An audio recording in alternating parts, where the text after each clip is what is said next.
I'm taking a little walk around this part of the farm, so I'm going to show you what we were able to do this week and show you some parts of the farm that I might not have talked about recently. This is a small family orchard that my grandfather planted in the 70s, and he was a retired farmer by then, and that orchard has produced a lot of apples and pears and plums and peaches during my growing up years, but it's at the end of its life now. My grandfather passed away about 15 years ago, and well, not quite that long, but passed away, and it's been in our care for a long time.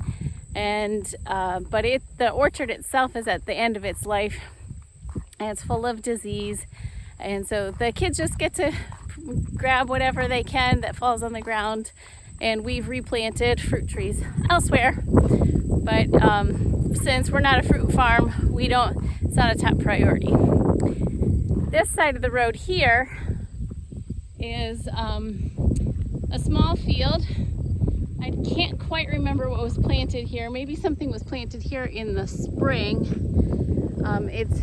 Then we grazed it for the cows for a little bit.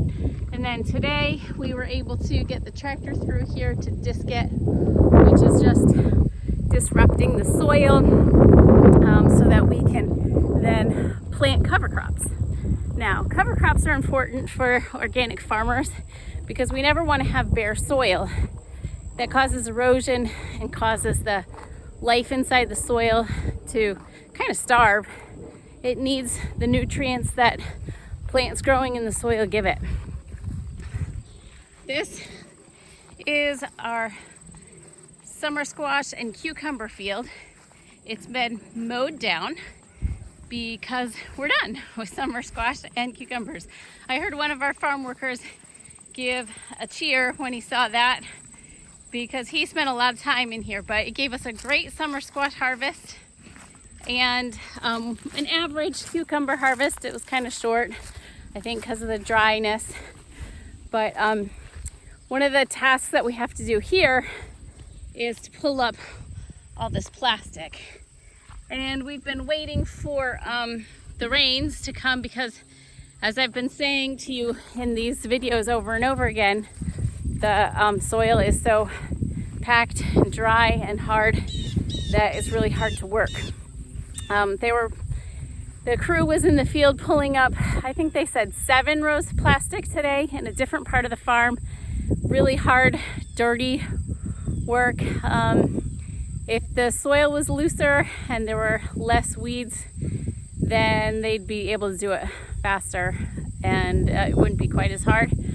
But it's a job that has to be done because we have to do the same thing here as we did over there and get all the plastic out of the field and then disc it so we can plant grasses. So the grasses will feed the soil for the next couple months and maybe even over the winter sometimes, and then we'll chop it down and disc it in the spring, and that feeds the soil for the next season.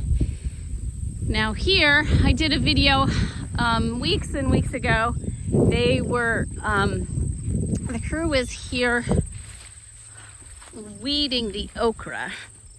Now we did not get an okra crop this year because the dry weather just prevented the okra from growing. And so I'm looking here to see whether I can find okra plants. And here I have. We never got out here to pick these. These okra plants should have been 6 feet tall by now. And here they are, 12 to 18 inches. There's the okra.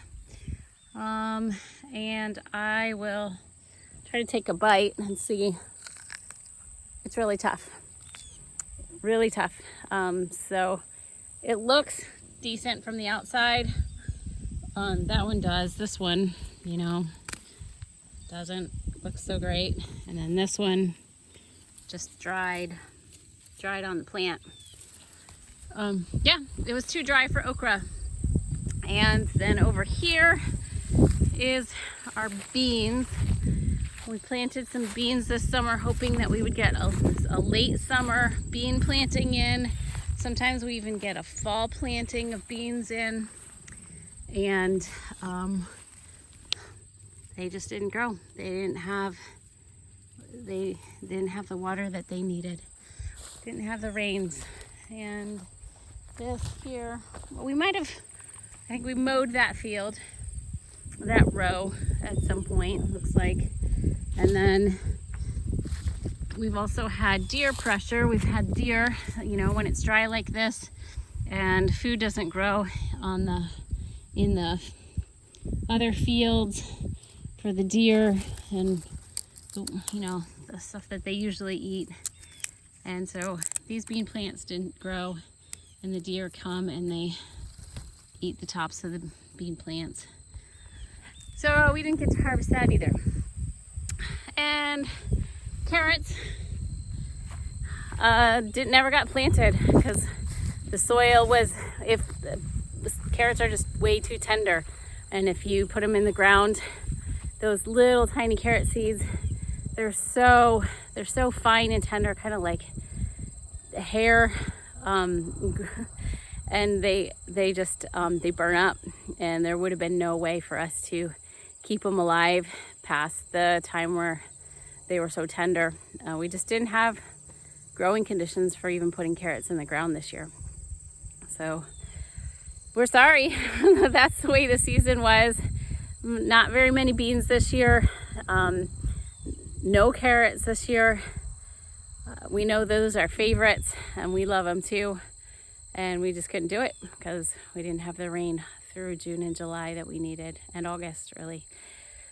But we're hopeful, hoping that with this week's rains, giving us a chance to do the field work, and hoping that rains will continue on a regular basis, which is what we need. 1 inch a week, that's what my grandfather always said. That the fall vegetables will survive, and we'll be able to continue harvesting for you.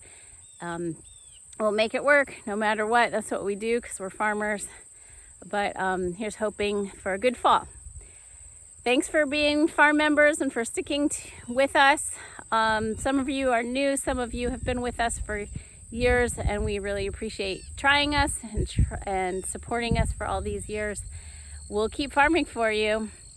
And if you want to get the next video when it comes out, just subscribe to YouTube here, and you don't have to wait for the email. You'll see the video when it comes out. I'll talk to you later. Bye.